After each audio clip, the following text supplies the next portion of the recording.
ಒಮ್ಮೆ ಜೋರಾಗಿ ಮಳೆ ಬರ್ತಾ ಇದ್ದಂತಹ ಸಂದರ್ಭ, ಒಂದು ಡಿಪಾರ್ಟ್ಮೆಂಟಲ್ ಸ್ಟೋರ್ ಒಳಗಡೆ ಒಬ್ರು ಮಹಿಳೆ ಬರ್ತಾರೆ. ಆಗ ಅಲ್ಲಿರುವಂತಹ ಸೇಲ್ಸ್ ಮ್ಯಾನ್ ಆಕೆಯನ್ನ ಏನ್ ಬೇಕು ಅಂತ ಕೇಳ್ತಾನೆ. ಆಗ ಆಕೆ, ನಾನು ವಸ್ತುಗಳನ್ನ ಪರ್ಚೇಸ್ ಮಾಡೋದಕ್ಕಾಗಿ ಬಂದಿಲ್ಲ, ನಾನಿಲ್ಲಿ ಬಂದಿದ್ದು ಮಳೆಯಿಂದ ರಕ್ಷಣೆಯನ್ನ ಪಡ್ಕೊಳ್ಳೋದಕ್ಕೋಸ್ಕರ, ಮಳೆ ನಿಂತ ಮೇಲೆ ಹೋಗ್ತೀನಿ ಅಂತ ಹೇಳ್ತಾರೆ. ಆಗ ಆ ಹುಡುಗ ಆಯ್ತು ಅಂತ ಹೇಳಿ ನಗುಮುಖದಿಂದ ಆಕೆಯ ಜೊತೆ ಮಾತಾಡೋದಕ್ಕೆ ಶುರು ಮಾಡ್ತಾನೆ. ಆ ಶಾಪಲ್ಲಿ, ಡಿಪಾರ್ಟ್ಮೆಂಟಲ್ ಸ್ಟೋರಲ್ಲಿ ಇರುವಂತಹ ಪ್ರಾಡಕ್ಟ್ಗಳ ಬಗ್ಗೆ ಎಕ್ಸ್ಪ್ಲೈನ್ ಮಾಡ್ತಾನೆ. ಇದೆಷ್ಟೋ ವಿಷಯಗಳನ್ನು ಆಕೆ ಜೊತೆ ಹಂಚ್ಕೋತಾನೆ. ಆಕೆ ಪರ್ಚೇಸ್ ಮಾಡ್ತಾಳೋ ಬಿಡ್ತಾಳೋ ಗೊತ್ತಿಲ್ಲ.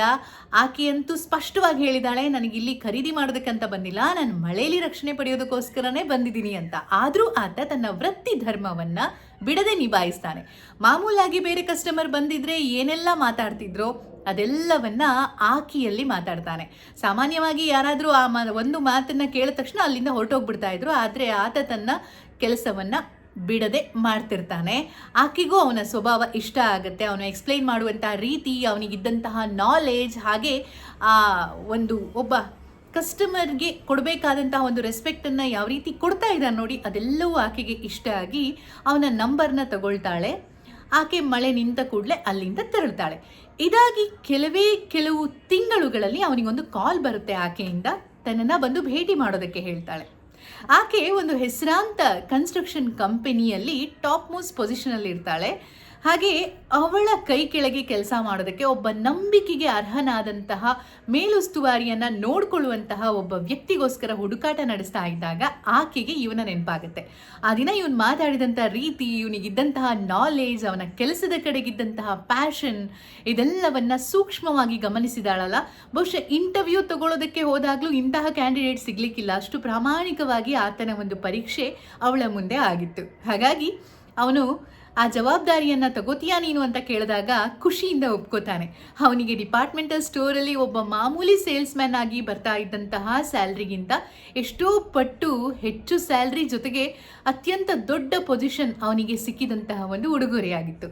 ಇದಕ್ಕೆ ಕಾರಣ ಏನು ಅಂತ ಕೇಳಿದ್ರೆ, ಅವನು ಅವಳ ಜೊತೆ ಮಾತಾಡಿದಂತಹ ಮಾತುಗಳು, ಆ ಮಾತಿನ ರೀತಿ, ಅವನಿಗೆ ತನ್ನ ಕೆಲಸದ ಬಗೆಗಿದ್ದ ಪ್ರೀತಿ ಎಲ್ಲವನ್ನ ಕೂಡ ಇಲ್ಲಿ ಆಕೆ ಗಮನಿಸಿದ್ರಿಂದ ಇದಾಯಿತು.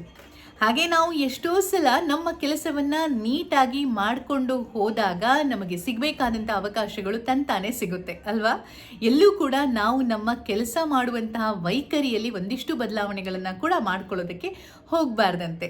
ಯಾವಾಗಲೂ ಪ್ರಾಮಾಣಿಕತನದಿಂದನೇ ಕೆಲಸ ಮಾಡಬೇಕು. ಅದು ಯಾವ ಕಸ್ಟಮರೇ ಆಗಿರಲಿ, 1ನೇ ಕಸ್ಟಮರ್ ಆದರೂ ಸರಿ, 100ನೇ ಕಸ್ಟಮರ್ಗಳಾದರೂ ಸರಿ, ಗ್ರಾಹಕರು ಅಂತಂದರೆ ದೇವರು ಅನ್ನುವಂತಹ ಒಂದು ಪಾಲಿಸಿ ಇಲ್ಲಿ ವರ್ಕ್ ಆಗುತ್ತೆ. ಅಷ್ಟೇ ಅಲ್ಲ, ಯಾವುದೇ ಉದ್ಯೋಗ ಆಗಿರಬಹುದು, ಪ್ರತಿ ದಿನದ ನಮ್ಮ ಕೆಲಸ, ನಮ್ಮ ಕರ್ತವ್ಯ ನಿಷ್ಠೆ ಅನ್ನೋದು ಸರಿಯಾಗಿದ್ರೆ ಒಂದಲ್ಲ ಒಂದು ದಿನ ನಾವು ತಲುಪುವಂಥ ಜಾಗವನ್ನು ತಲುಪ್ತೀವಿ. ಅದು ಲೇಟ್ ಆಗ್ಬೋದು, ಆದರೆ ಒಂದಲ್ಲ ಒಂದು ದಿನ ನಾವು ಅಲ್ಲಿಗೆ ತಲುಪೋದಂತೂ ಗ್ಯಾರಂಟಿ. ಇದನ್ನು ನಾನು ಹೇಳ್ತಿರುವಂಥ ಮಾತಲ್ಲ, ಎಷ್ಟೋ ಜನ ಈ ಮಾತನ್ನು ಹೇಳ್ತಾರೆ. ಸಾಮಾನ್ಯವಾಗಿ ಜೀವನದಲ್ಲಿ ನನಗೆ ಒಳ್ಳೆ ಅವಕಾಶಗಳೇ ಸಿಗಲಿಲ್ಲ ಅಂತ ಹೇಳೋರನ್ನ ನಾವು ಕಂಡಿದ್ದೀವಿ ಅಲ್ವಾ? ಆದರೆ ಅವಕಾಶಗಳು ಹೇಗೆ ಬರ್ತವೆ ಜೀವನದಲ್ಲಿ ಅಂತ ಹೇಳೋದಕ್ಕಾಗೋದಿಲ್ಲ. ಈ ಹುಡುಗನಿಗೆ ಅವಕಾಶ ಅನ್ನೋದು ಈ ರೀತಿಯಾಗಿ ಬಂತು. ಅದೇ ರೀತಿ ಒಬ್ಬೊಬ್ಬರ ಜೀವನದಲ್ಲಿ ಅವಕಾಶಗಳು ಪದೇ ಪದೇ ಬರ್ತಾನೆ ಇರುತ್ತೆ. ಆದರೆ ಅದನ್ನು ನಾವು ಎಷ್ಟರ ಮಟ್ಟಿಗೆ ಬಳಸ್ಕೋತಾ ಇದ್ದೀವಿ ಅನ್ನೋದು ಕೂಡ ಅಷ್ಟೇ ಮುಖ್ಯವಾಗುತ್ತೆ. ಕೊನೆಗೆ ನಾವು ಕಂಪ್ಲೇಂಟ್ ಮಾಡೋ ಹಾಗಿಲ್ಲ, ನನಗೆ ಒಳ್ಳೆ ಅವಕಾಶನೇ ಸಿಗಲಿಲ್ಲ, ನನಗೆ ಅವಕಾಶ ಸಿಕ್ಕಿದ್ರೆ ನಾನು ಹಾಗಾಗ್ತಿದ್ದೆ, ಹೀಗಾಗ್ತಾ ಇದ್ದೆ, ನನಗೆ ಯಾರ ಸಪೋರ್ಟು ಸಿಗಲಿಲ್ಲ.